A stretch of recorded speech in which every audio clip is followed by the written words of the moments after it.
Hey guys, what is going on? This is In the Zone, episode 172. WrestleMania took stage Saturday, Sunday. You guys know my thoughts initially on the show. I absolutely adored this show. I thought this was one of the better WrestleManias in the last freaking 10 years, at least. I'll start with you, Aulino. I know there were a lot of positives in this show, a couple downers, but what did you like the most with this WrestleMania? Oh yeah, this one was stupendous. Like they were promoting and actually lived up to it. I didn't even know what that word meant, but I do now. It was solid. I was actually surprised that the celebrity matches delivered the way they did. Like Johnny Knoxville, the whole like jackass crew there. That one was more than I expected it to be. That was actually one of the highlights of the show. Pat McAfee versus Austin Theory delivered.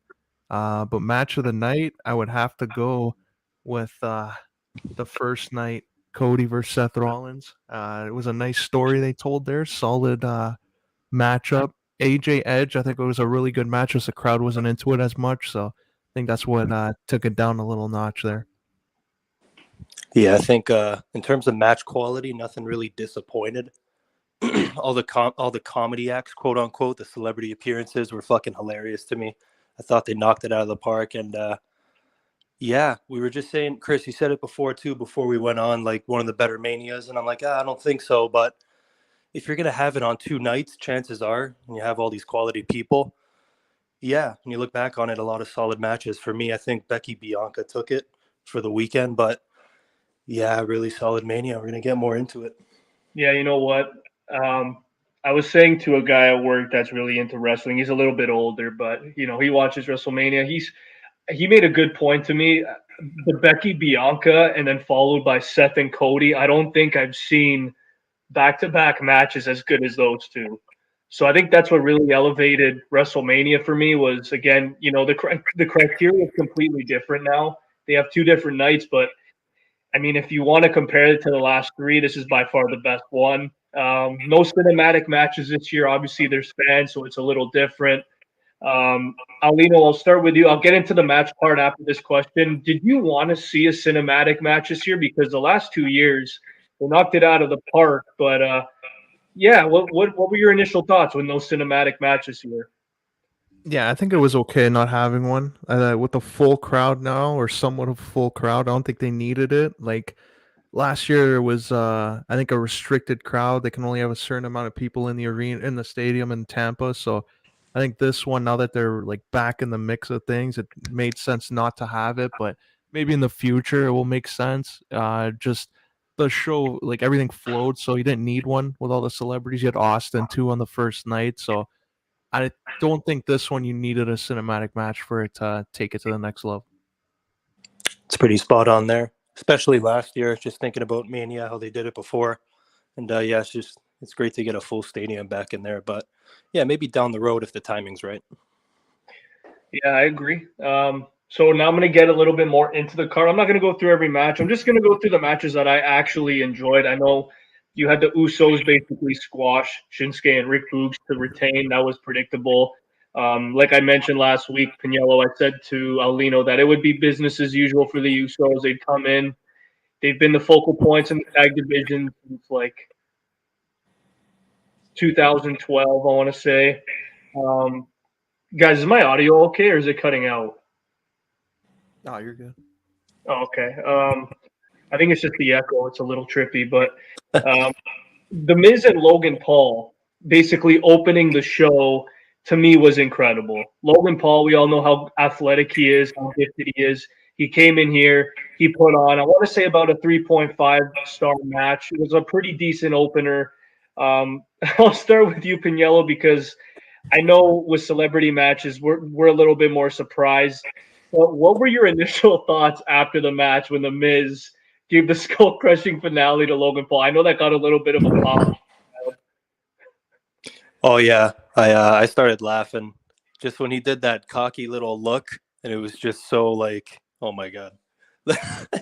But yeah, when he hit it, you're just like, yeah, we're probably gonna set something up for SummerSlam, but in the moment, absolutely hilarious. Boys, I don't know about you, but for Logan Paul, like I'm not really surprised with his performance. Like, the guy's a natural athlete. If you follow him, you know what he's been doing. So seeing him in this light is hilarious. He's a natural born heel. Him and the Miz as a tag team just worked. Getting one up on Ray and Dominic. Yeah, this was funny. This was a great spot in the show for me.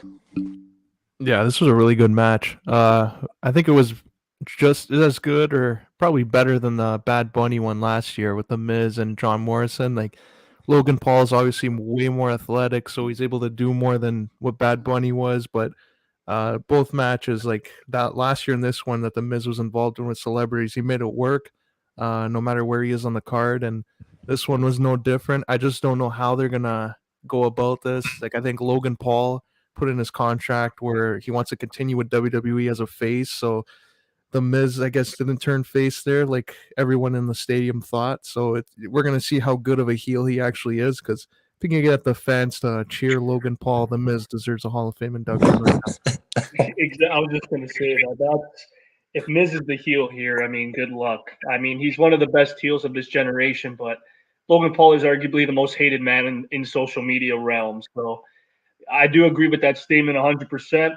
But here's another thing, Aulino. We've been saying for months, Ray and Dominic, it seems like they never turn on each other. We've been wanting to see it happen. Do you think it's going to happen? Do you think they're going to pull the trigger with that? Maybe like come SummerSlam? Because I don't know, man. The more the pay-per-views kind of go on, I don't know if I see it, to be honest.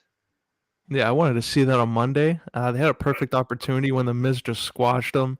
You had Ray come in the ring, and then Veer debuted. Miz got the hell out of there, and I think Ray should have just left him in the ring, turned heel there, and be like, you know what? This is tough love.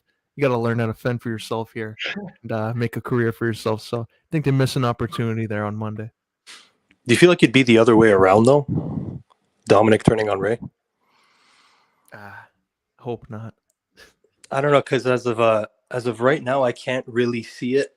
I know there's opportunities, but like I could see Dominic being like, "You're the old guy that's been holding me down this whole time," and then just leaving Ray in the ring, and then Dominic kind of blossoming from there. But yeah, I could see that too. Either way, if it does happen, it would be hilarious. But yeah, I want to move on to the arguable match of the weekend: Bianca Belair and Becky Lynch. I said this to Aulino last week, Pagniello, that I think this match should have main evented. Honestly, the rumored matchup or match card layout before we found out that Austin was in a main event was apparently Ronda and Charlotte, whereas I argued that Bianca and Becky should have. And yeah, proved my point. Those two are on a freaking absolute clinic. Bianca Belair to me, the more I watch her, holy shit, I'm in awe. Becky Lynch, her WrestleMania resume, oh my god, her matches every single year. Other than the triple threat, that was probably her worst one. But what were your guys' initial thoughts on the title change here? I saw it coming, but at the same time, I thought maybe Becky Lynch would have held on to it a little longer. But I'll start with you, Pagniello. I know you said this was probably your match of the weekend. What made it so special for you? just two girls that two fighters. It was basically just a fight. Like I don't think it had any specific style of a match. It wasn't really technical. There was just a lot of back and forth, and it was really a brawl. And they really got the redemption from the fucking debacle that happened last year when Becky took the title off her originally. So, but for Bianca, like this is fucking crazy. This is 2 years in a row where she wins the title at Mania. So, yeah, they're breaking records here. They're making history. But yeah, Becky's right in the mix of it. Like I could see her winning it pretty soon again. So we'll see. This is probably my match of the night, though. Yeah. Yeah, I think this was a really good match, way better than the other women's match, and I think that was the thing I actually thought was gonna make Charlotte's match better, because having Becky go before, the egos start going, the competitiveness within the locker room, they all want to show each other up and have the better match. I just think this one over delivered. It was much better than maybe people thought it was going to be, and the whole storyline going into it made sense. So I think this was easily the best women's match of the weekend. Oh, no doubt about it. Yeah, I just loved every minute of the whole match, even the outdoor antics with the steel steps. The stolen finishers too, I thought was a really cool spot. You don't see that enough. But yeah, man, Bianca Belair beating Sasha Banks last year and Becky Lynch this year, just it's a great resume to have. We all know how athletically gifted she is. She's broken all the NXT records. We've talked about that numerous times. But you know what? Aulino, I'll start with you. What do you think is next for Becky Lynch? Do you see her going immediately back into the title picture, or do you think she's going to maybe take a step back and maybe put someone like a Liv Morgan over? Yeah, I can see that. I can see maybe WrestleMania Backlash over rematch, and she'll probably lose in a different way, and it'll set something up for another pay per view. But like as the whole women's tag division got sorted out now, I think there's an opportunity there. Maybe her versus Rhea Ripley is one, or her versus Liv again. But I think she's gonna be out of the title picture for a little bit. Yeah, I'd like to see her get back there eventually, but for Liv, I'd rather see her put Rhea over, maybe get back to that. I don't really see it with Liv, but I think she'll hang around in the title picture for a little longer. Yeah, now another name too that we haven't heard of in a while. I'll start with you, Pagniello, because I know you were kind of starting to like her a little more before she had to go on that mat leave is Lacey Evans. When do you think we'll start seeing her come back? And do you think Lacey Evans and Becky Lynch would be a good feud, maybe come towards SummerSlam? Oh God, I haven't heard that name in a long time, but I mean, yeah, probably. I mean, she was being heavily featured before she was taken off TV. So I still don't know what their plans are for her, but still green, still a great character. I like Lacey Evans. I still think there's more to give with her, but if she were to come back, yeah, she's definitely one of the people you can throw in there.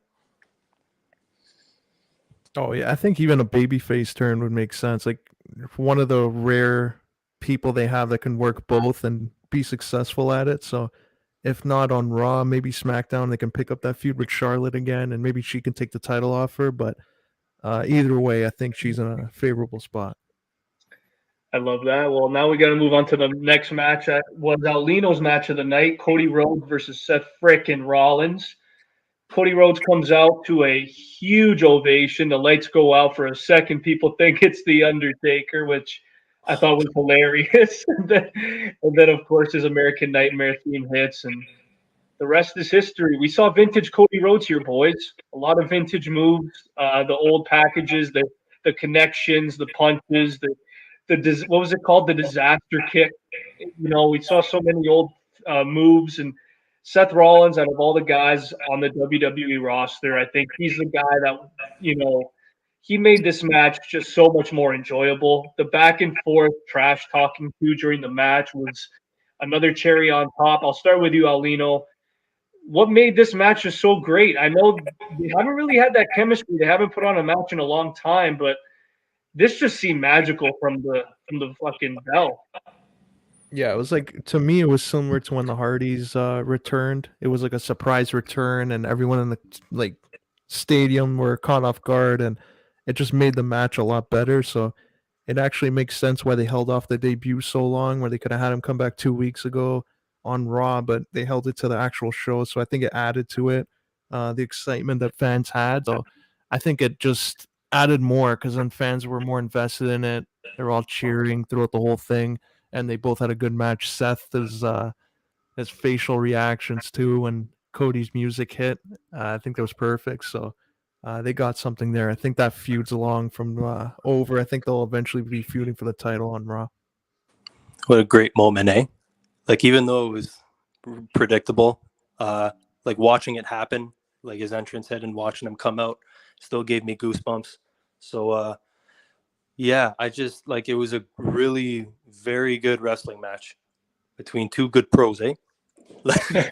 like it's not their best matches, but like on a show like WrestleMania to have these two guys go at each other, like just awesome stuff. Yeah, the crowd was eating it up.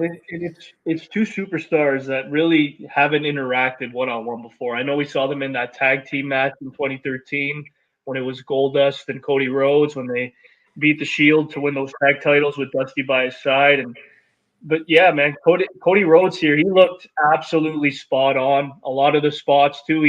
He drew the crowd in with the near falls, and man, let's talk about when Cody was gonna go for that pedigree. I was gonna lose my mind. Because that was a little shot at Triple H and the old feud they had back in 2013, coming back full circle. You know, Seth Rollins has always been known as Triple H's golden boy, especially back in 2015, the Architect. There were so many narratives during the match that just came full circle. You know, seeing the Cody Cutter 2 off the rope was just absolutely incredible. That spot off the top rope where he did, what was it, like the reverse? I don't even know what you call that, but Seth Rollins doing that move, and then you get in the near fall. And then how about the 3 straight crossroads? That was just absolutely unreal. You know what, Aulino, I'll bring this up now because you brought up Raw already. That passionate promo on Raw to kick off the show, it almost put me in tears, man, because you just see the raw emotion, the passion. And I think that's something that WWE has been lacking the last little while in a guy like Cody Rhodes coming back, bringing that emotion, bringing that passion. It felt unscripted, too. It felt like he was just speaking from the heart there. And I think Cody Rhodes, I know his tattoo and his look screams heel, but I think this run going forward as this top face on Raw, like you mentioned, I think he's winning a title soon, man. I mean, it makes sense too when you look at who's holding both titles now. So it's like the perfect hill for him to climb now since he's coming back, Cody. So is there any other option for Rhodes? I think I do see him going for the titles eventually too.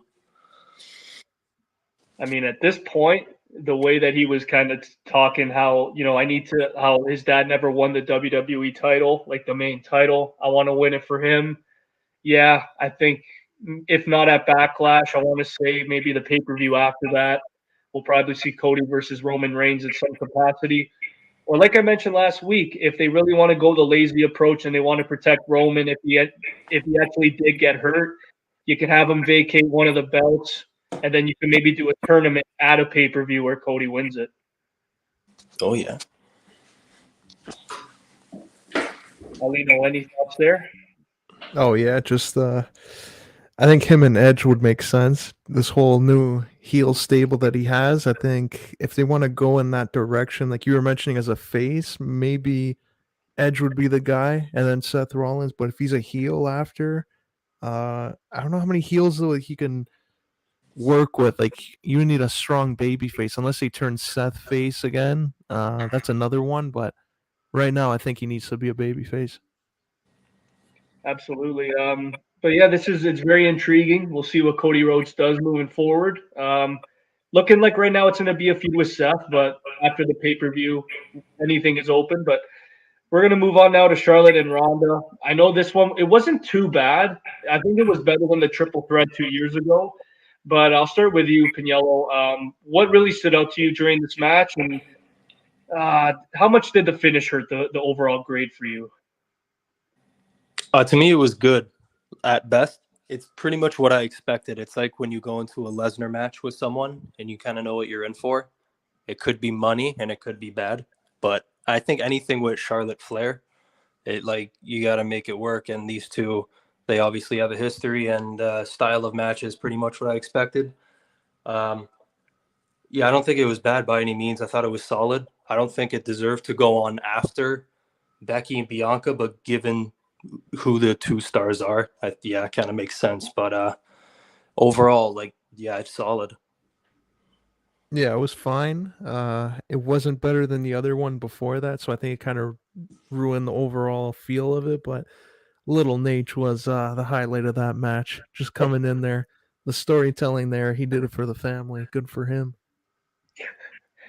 Yeah, dude. Also, like you brought up the bigger names in this match was Charlotte Ronda instead of Becky Bianca. I argued last week that with the year that Bianca Belair had last year and how important she was to the women's division, winning the Royal Rumble and basically, making history back-to-back WrestleManias, I thought that you could even argue that statement that maybe even Becky Lynch and Bianca are the bigger stars at the moment than Charlotte and Ronda. But I do agree with you. When you look at it in the big scheme of things, Ronda's a former UFC like a former UFC champion. Charlotte is on the Mount Rushmore.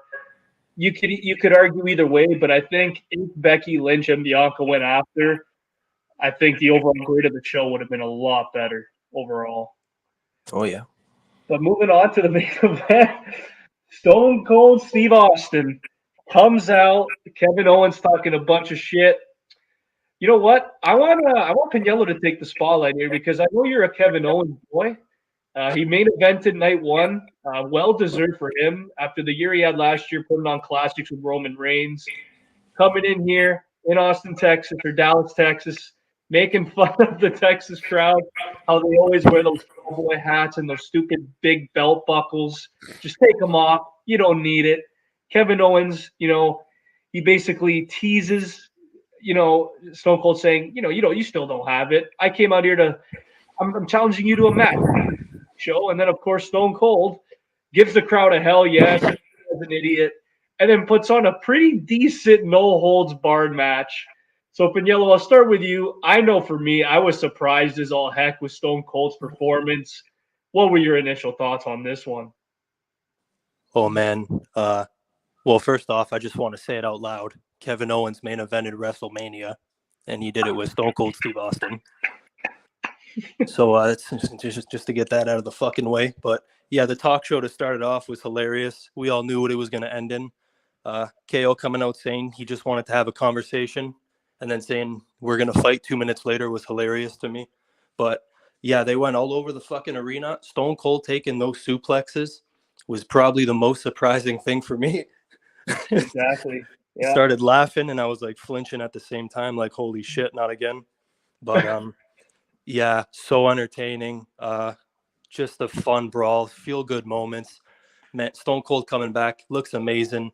KO getting his fucking moment in the spotlight. High fives all around, boys. Yeah, that match was like surprisingly 14 minutes almost. Like, that's crazy. His first match in like 19 years. He goes that long. So that was a big surprise there. It was fun, entertaining, everything you want in it. The crowd was into it.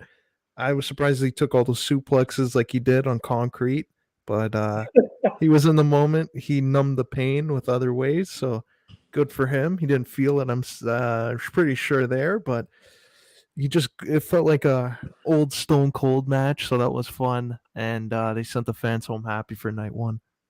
Yeah, exactly, man. That was just a great ending. And again, like Pagniello mentioned, and you guys mentioned with the suplexes, I was freaking surprised that he just openly took those bumps.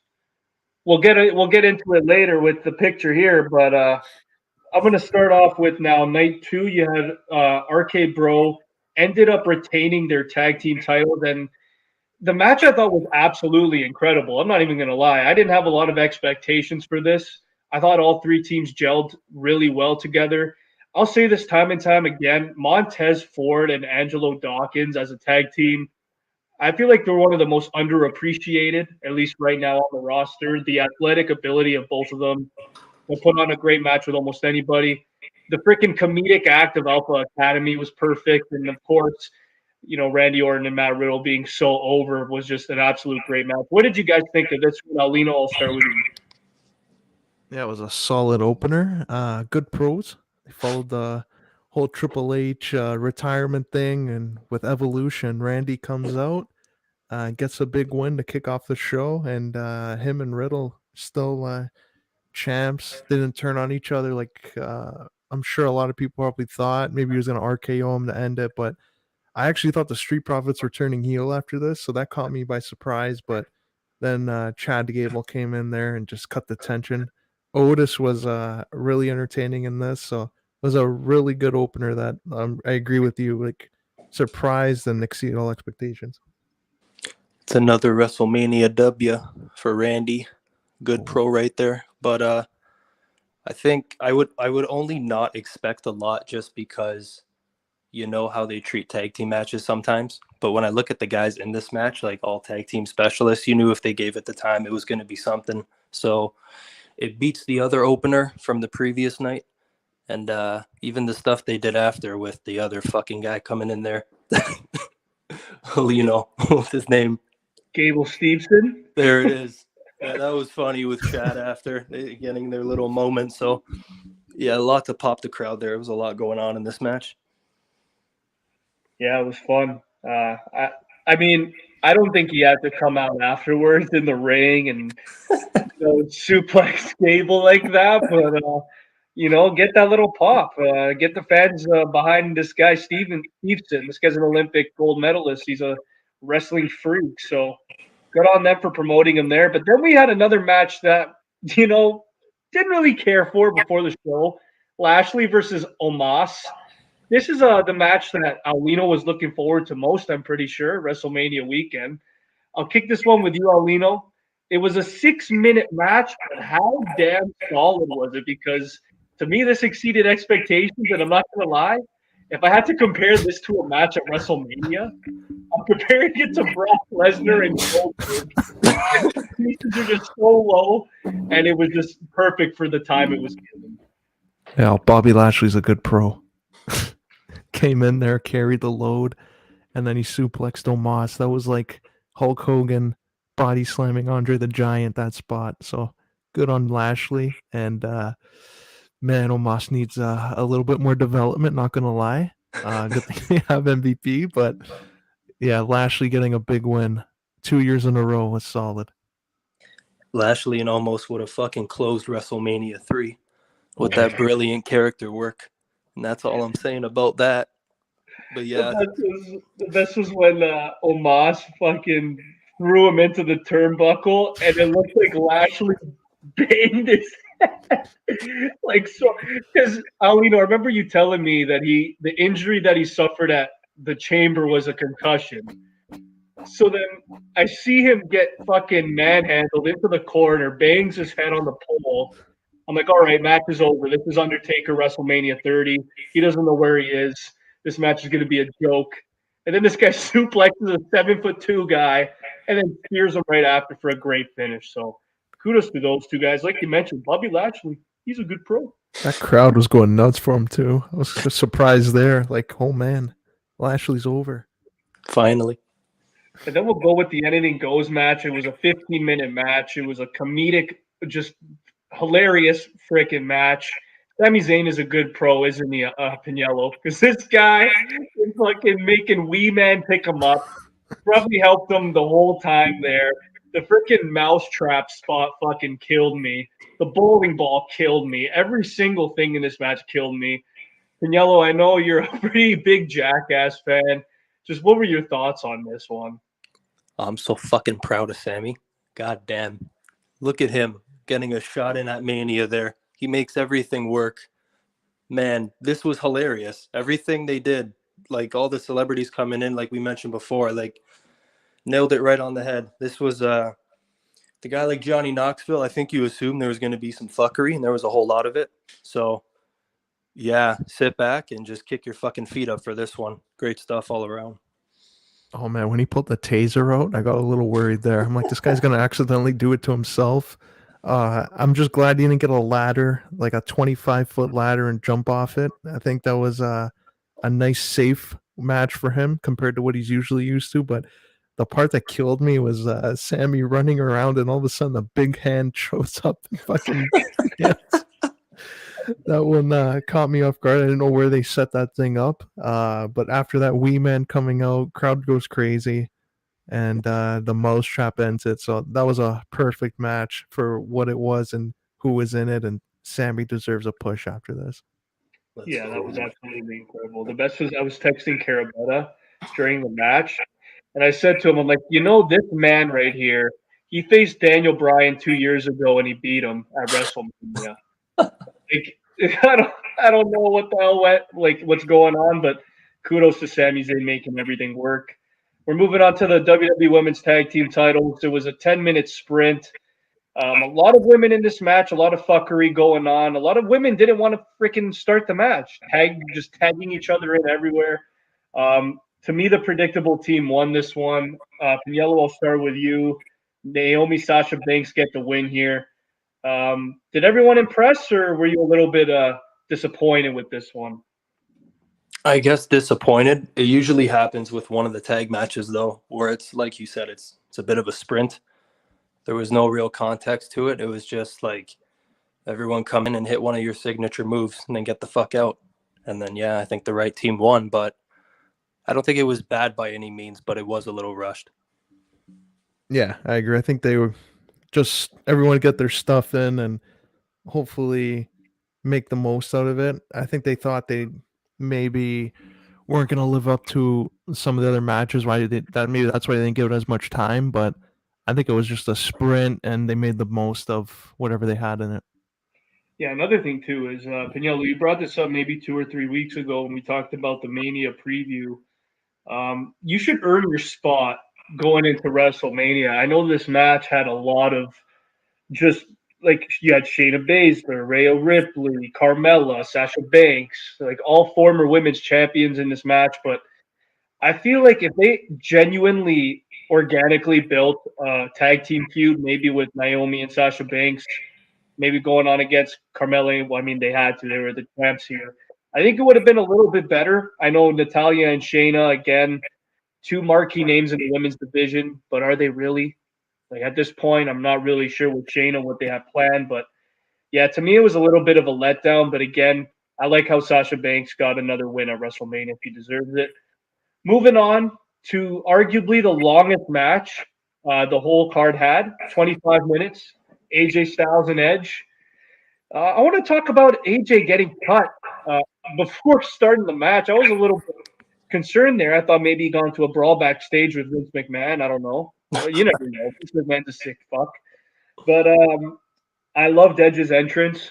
It was freaking incredible. AJ's was pretty basic, walking out as that baby face. I'll start with you, Aulino. Overall, was this the best match on night two? And were you surprised with the finish? I think from like an in-ring standpoint, it was, but I just don't like the crowd wasn't really as into it as maybe some of the other matches, which is unfortunate. So I think it kind of took away from the overall like experience of it. But I think AJ did great.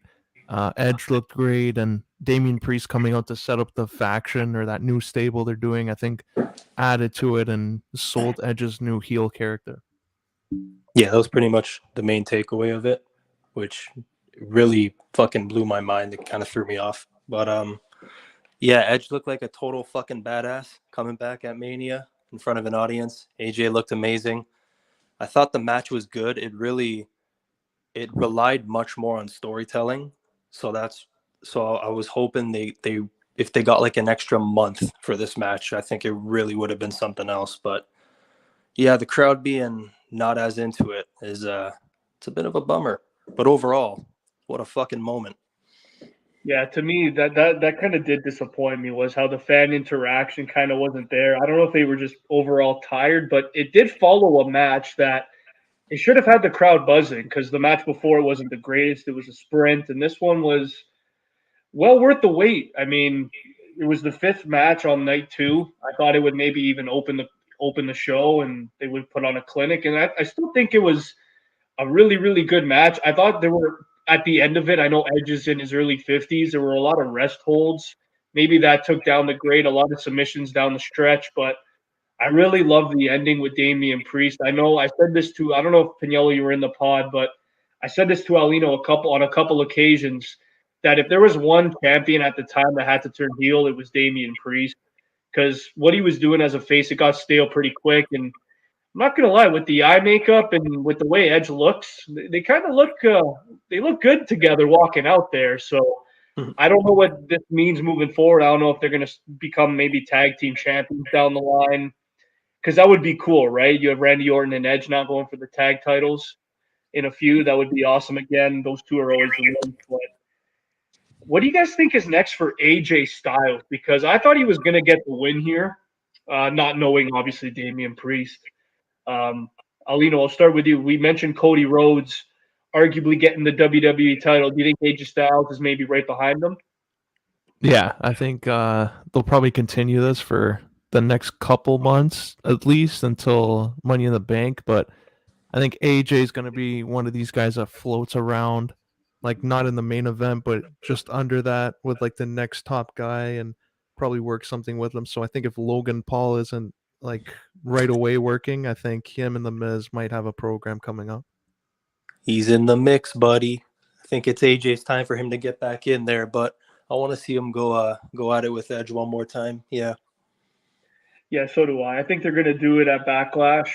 I think it's going to be good. Maybe I hope Damian Priest doesn't get too much involved in that one, but I do like what you guys mentioned there. I think AJ Styles, it's been long enough where he hasn't been in the title picture, and I think now is the time.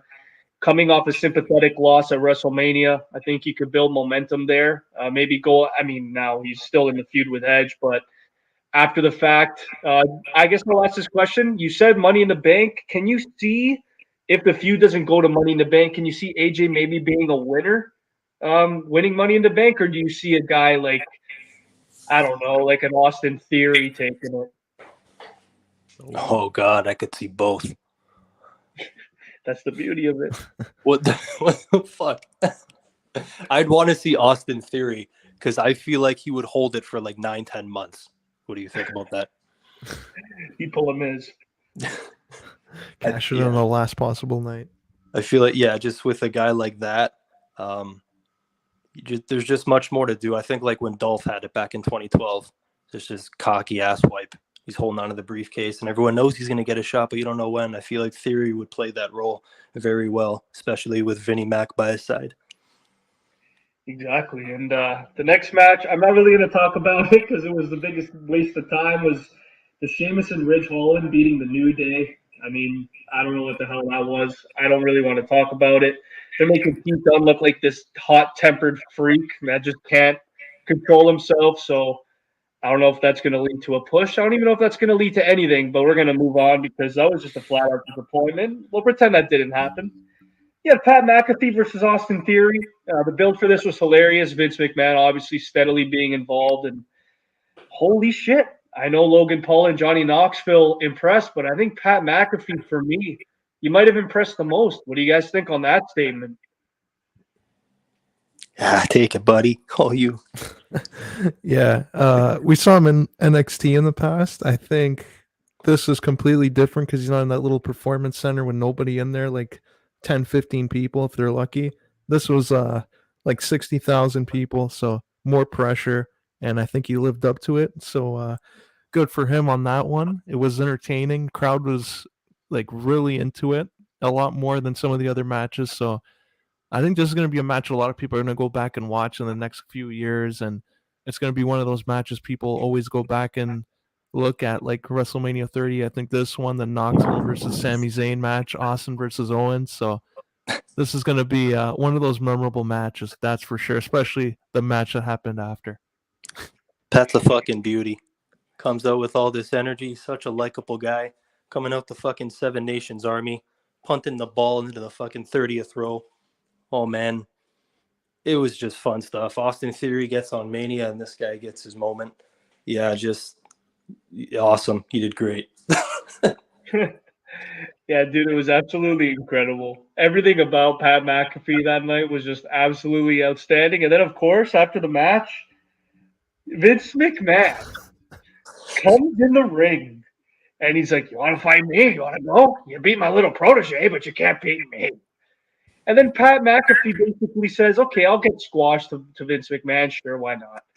And you see here, Vince McMahon with his little kicks, his reckless clothesline. Holy shit, that gave me JBL vibes.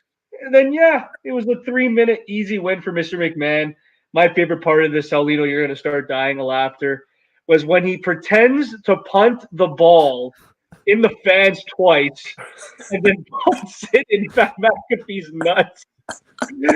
That was one of the best parts. And then, of course, to add insult to injury, and this isn't a Vince McMahon WrestleMania moment without Stone Cold. The guy comes out, and I know you guys are gonna laugh.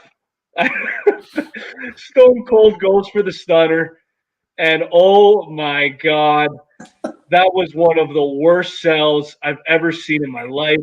Thank God Vince McMahon didn't take a bump against McAfee. We all know why now. But look at Vince here. He loved every second listening Stone Cold come out, having the beer like classic old times. 20 years later since 22 years later after WrestleMania, or 21 years later after WrestleMania 17, he takes the worst stunner I've ever seen, Pagniello. I know you've every minute of that. Take us through your thoughts when you saw that. Oh man, I was just waiting for it. I think everyone in the world was. We were like, we know what's gonna happen. He's gonna get stunned. I'm just gonna enjoy every second up until then. And then the second he hit him with that little toe kick, and Vince buckled his knees like 4 fucking times. I pretty much lost it from there. But I think it was Austin like struggling to get in position after is what really got me. But like one of the best like 5 seconds of my life probably. I love when Stone Cold was just smiling the whole time, like he knew. He's like, "Oh fuck, all right, we got to make this a comedic thing." Oh man, that was jokes, that whole thing. And then you just see him. Oh man, that stunner. But this is a 76-year-old. What the fuck? Oh man. And then him just grabbing Pat McAfee around the ring, putting his fingers in his mouth and just like squeezing his face, clotheslining him. That shit was wild. This whole match, everything about it. Vince McMahon, though, gotta stay with the ring. I think we've seen enough. Absolutely, boys. And then of course we had the main event. It was I don't know. I'll start with Aulino. I don't really know what to think of it. I mean, the build for it was like legendary, but then you look at the actual match. It was kind of like WrestleMania 33. A lot of finishers, no blood in this one, but not even really Heyman interference that much. What were your guys' thoughts on this? I'll start with you, Aulino. To me, it was, I mean, Pagniello, it seems like you knew what to expect, but in terms of, I guess, me and Aulino, I was a little bit let down with this one. Yeah, I think it was a little underwhelming. Just the whole build and everything, and Brock's matches have delivered since he returned. So you would think like this match, these two have faced each other so many times, they'll probably have something different there, and Roman will probably get the win. But just the whole ending seemed rushed, and I don't know. Maybe there was like some reports that Roman got hurt, Brock was hurt, so I don't know what it was there. But I think after this, I'm done with like the storyline with these two. I think they need to face other people now. I think they not overexposed it, but I think they've had so many matches now where they need maybe a few years from facing each other just to keep it fresh. So I'd rather see Brock go on and face someone else on Raw, and Roman go on to bigger and better things on SmackDown. To be fair to those two, though, like that is tough to live up to. Like those are unrealistic expectations. Both of them walking into WrestleMania with the World Championship, closing out the show on a double nighter. Like, oh fuck.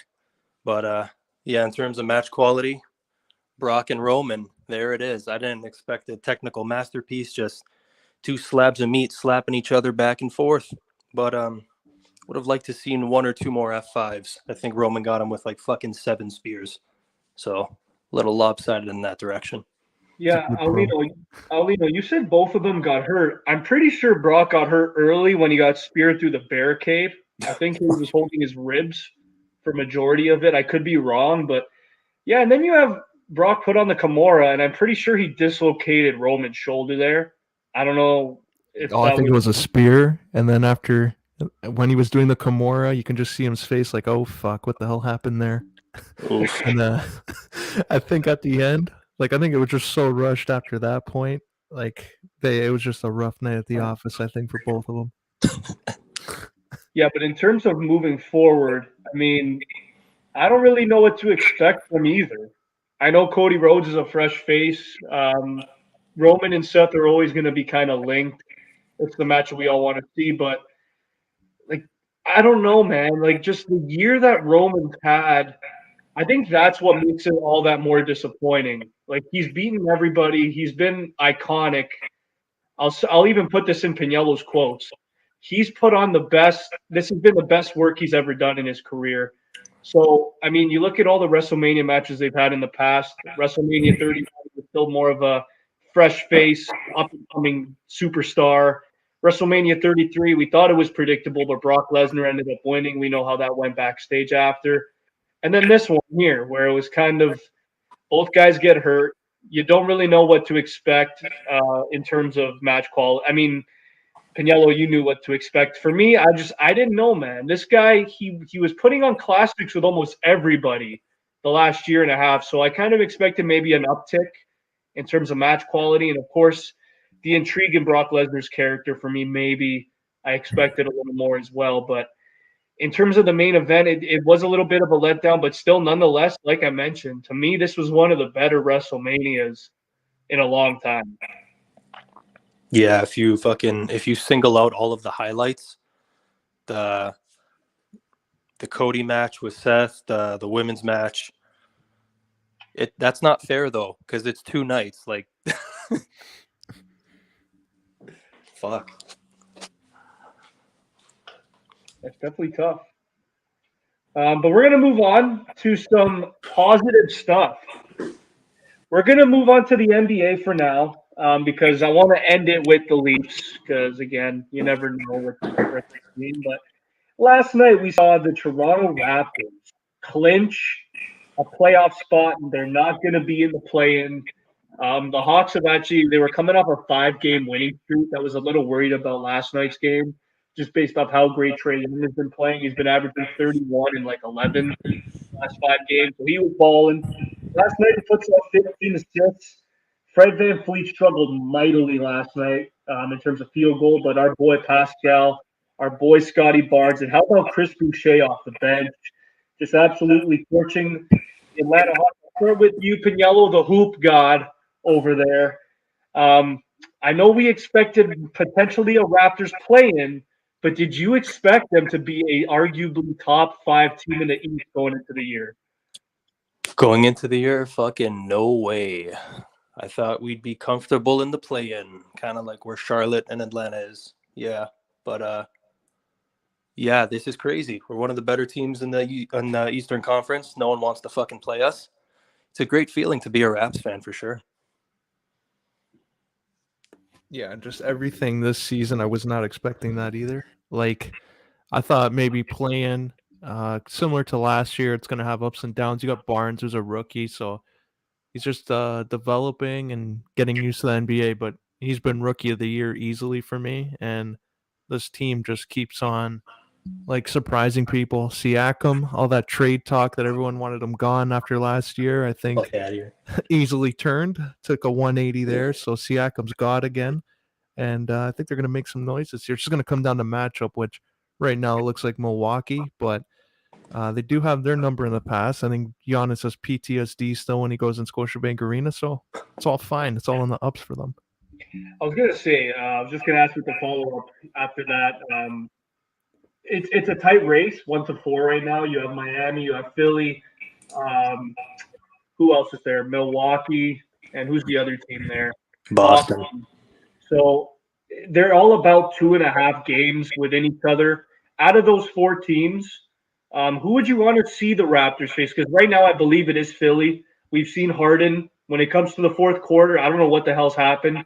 He's just shot about 25% from the field. He hasn't been good in clutch situations. Tyrese Maxey's improved tremendously. Joel Embiid is Joel Embiid.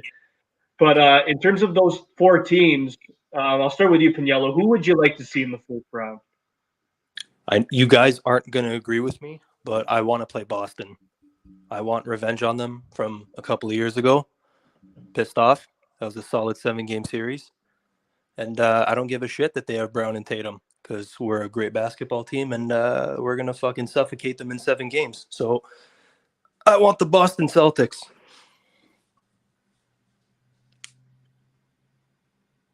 Aulino. Oh, I thought I was talking and I didn't realize I was muted. Damn. But yeah, I think Boston would be one that it would be like revenge, and they're probably not doing as great as maybe they hope, but I would still say Philly, as crazy as that sounds, just because of James Harden's reputation in the playoffs and past experiences, how he's played the last couple of years. So I would go Philly right now, but Boston wouldn't be minding that one too. I just would avoid Milwaukee. Chicago, when they get Lonzo back, is a completely different team, so I'd avoid them in the first round if you could. Yeah, you guys are fucking nuts with Boston. I think Boston's fucking unbelievable. I mean, I know you want the revenge. I just don't know. I don't know. Jaylen Brown and Tatum are both averaging over 25. Horford and Williams are nuts. Marcus Smart is the biggest X factor on that team. I don't know. We'll see. If it is Boston, obviously, I think that is like a 6-7 game series because the Raptors just one of the hardest defensive teams to play. But I agree with you, Aulino. I think if we play Philly, I don't really know if Tobias Harris or James Harden will be a huge factor because we've seen James Harden choke in the playoffs many times before. Tyrese Maxey is still an unknown when it comes to the bright lights in the playoffs. He is arguably one of the most improved players, no doubt about it. But let's see when it comes down to the playoffs. You say Giannis has PTSD. Joel Embiid put up a freaking 0 at Scotiabank. So, I mean, I would love to see the Raps. I mean, regardless who's guarding them, like if it's Kem Birch, Scotty Barnes, Pascal Siakam, even if we double team them in the paint, I think regardless it's a win there. So I'm going to go with Philly there. I think we have a good shot of beating Philly. But in terms of the others, in terms of Milwaukee and Miami, maybe stay away from them. I think that those two are really, really good this year. But, you said Scotty Barnes is your rookie of the year. I know for the longest time it was Evan Mobley. Jalen Green has turned it on recently. Cade Cunningham as well. When it's all said and done, I was actually listening to a former pod we did with Anthony Edwards and LaMelo Ball talking about that draft class. Do you think the 2021 draft class could be better in terms of the guys that I just said? Jalen Green, Cade Cunningham, and Mobley and Barnes? Oh, man. Just based off this year, it's a pretty good sign for sure. I mean, you look at what the Raptors are doing, where Cleveland is this year.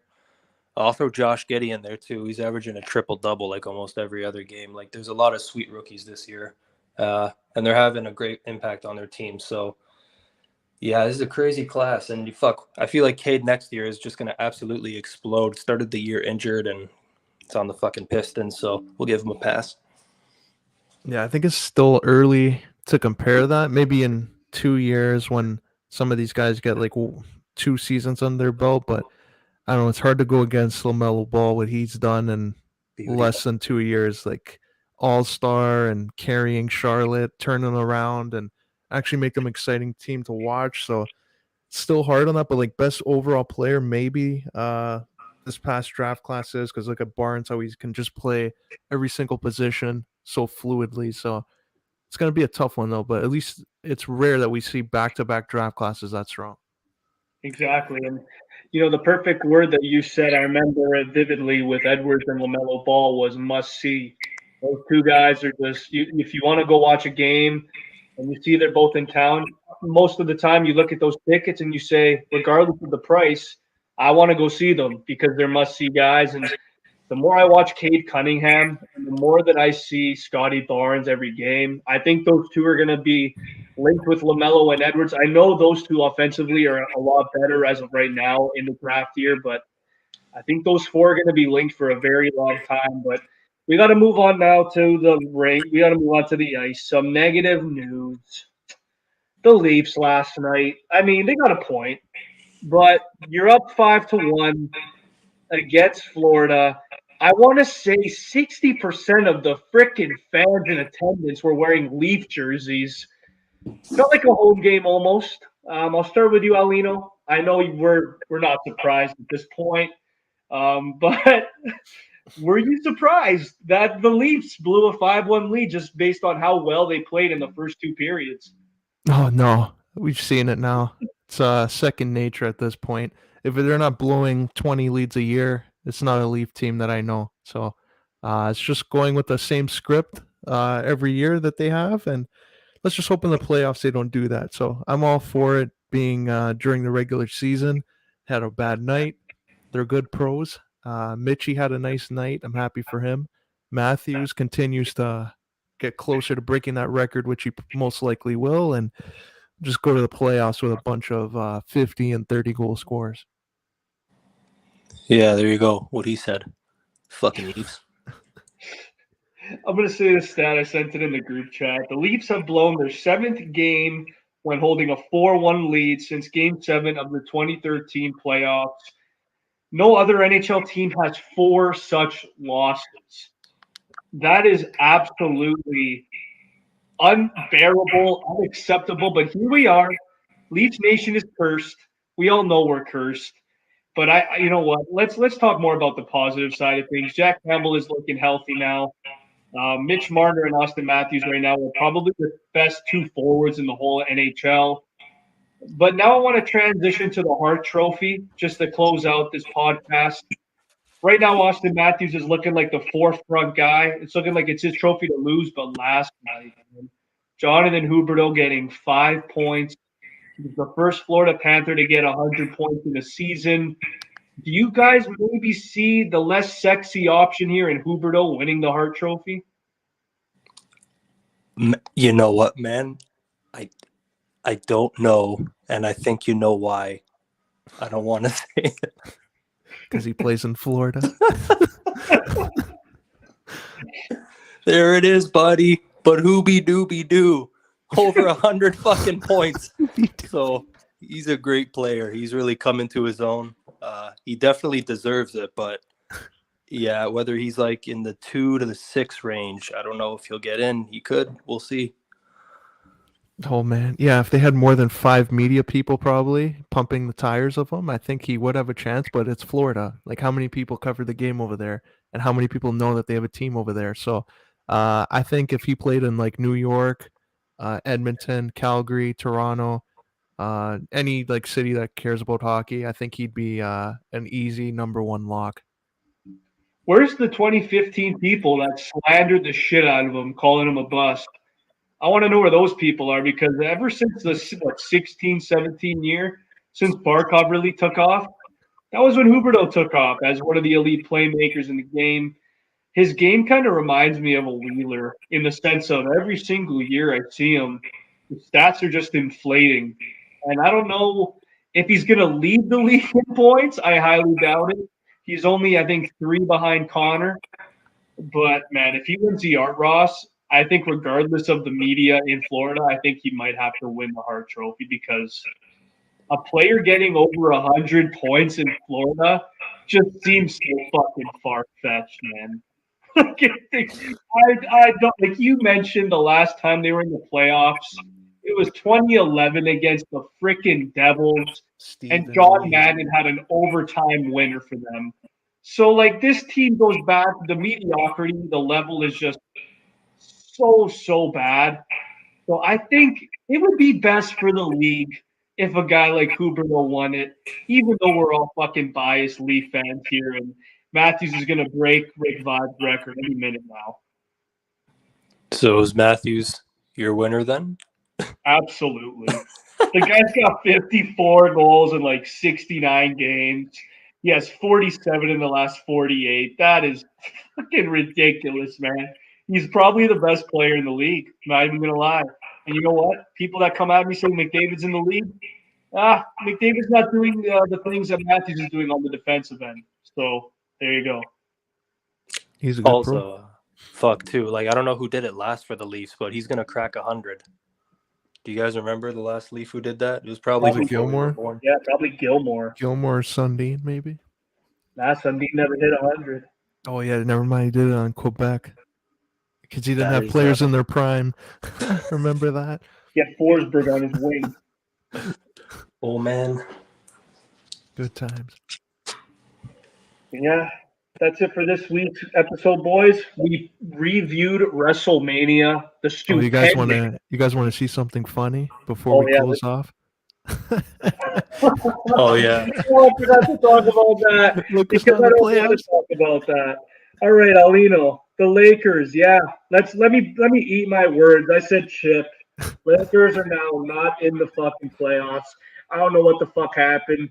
The whole team just laid an egg this year. I guarantee you Russell Westbrook is low-key laughing about it. He's on the move. He's going to go to Brooklyn. He's going to go to a freaking contender. Maybe go to Golden State off the bench while you're fucking at it at this point in your career. I don't know, but I'm pissed off for LeBron James because the guy is fucking second in scoring at 37 years old. Ridiculous.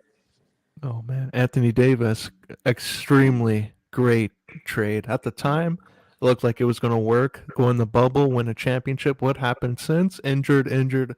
Rest day, back to back, doesn't play, injured again. But they wish they had Randall, Ingram, Lonzo, man. And now LeBron's there. And now poor Carmelo Anthony goes there. Doesn't even make the playoffs. He was better off in Portland. And Russell Westbrook, they're already probably getting the PR ready to say that he was a guy that ruined the chemistry and his ass will be traded. So, all in all, really good year for the Lakers. Chris, I think you summed it up perfectly when you just said, what the fuck happened? There's no other way to describe it. So I'm so mad for Melo, man. This guy goes to that team thinking he's gonna like get a chance to win a chip. He's 37 too. He's never winning a ring. yeah, I mean, shit. They got rid of everyone and gambled in on Russ, and then it's just it flopped. I didn't think they'd miss entirely though. Like, holy fuck. And you know what the sad thing is too? Is the trade that sent AD to the Lakers is a top 5 pick this year. Like it could be a top 5 pick. So yeah, shit is not looking good in LA. I guess I'll end with this question. It's a hot take. Aulino, I know Russell Westbrook is basically done. I think he's leaving this team regardless, but do you see Anthony Davis or LeBron also leaving this offseason?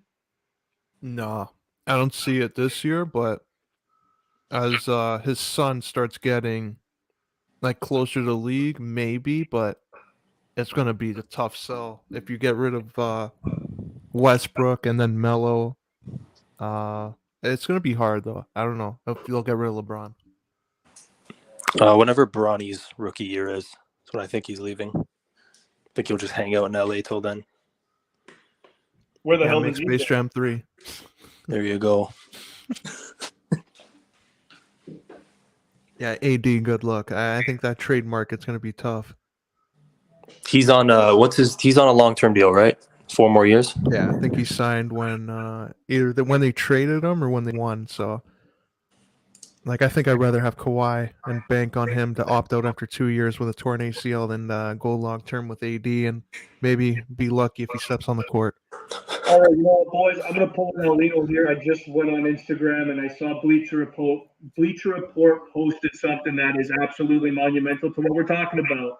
LeBron James, on who he wants to play with. Number 1 on my list, Steph Curry is the only one that I want to play with for sure in today's game. So when does LeBron go into the Warriors? That's when they just say, yeah, we're good. Well, we have Andrew Wiggins. Oh, Canada. Fuck out of here. Yeah, man, some crazy stuff in the NBA. Never thought I would see Brooklyn in the play-in either. Pagniello, maybe expand on that one. That was your team. Yo, what was that? Staticking out. Oh, I said, I like just as is disappointing as Brooklyn being in the play-in. I want you to kind of go into that a little more. That's your team. Oh yeah, I had them fucking winning. They're in 8th place right now, I think. Yeah, that's the plan. Like, again, man.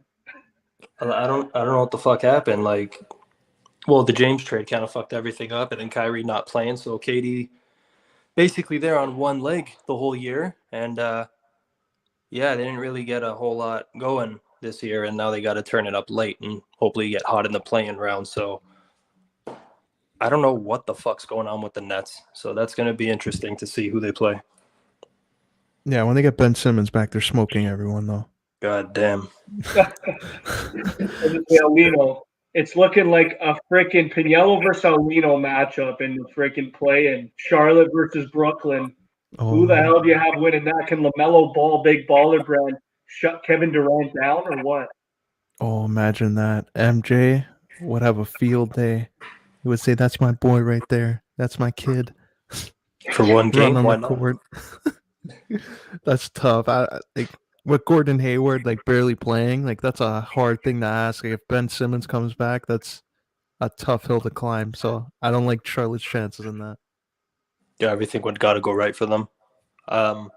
It's just a couple of games, so I mean, if they get lucky, but I'm not putting it against KD, so I'll take the Nets over there. Yeah, it's going to be tough regardless, but that was this week's episode. It was an unbelievably Stupendous episode. Stacked NBA, NHL, wrestling, WrestleMania, Vince McMahon taking the worst bump of all time. We're all laughing about it. Stone Cold turning the clock back, but that's In the Zone signing out. Stay tuned, boys.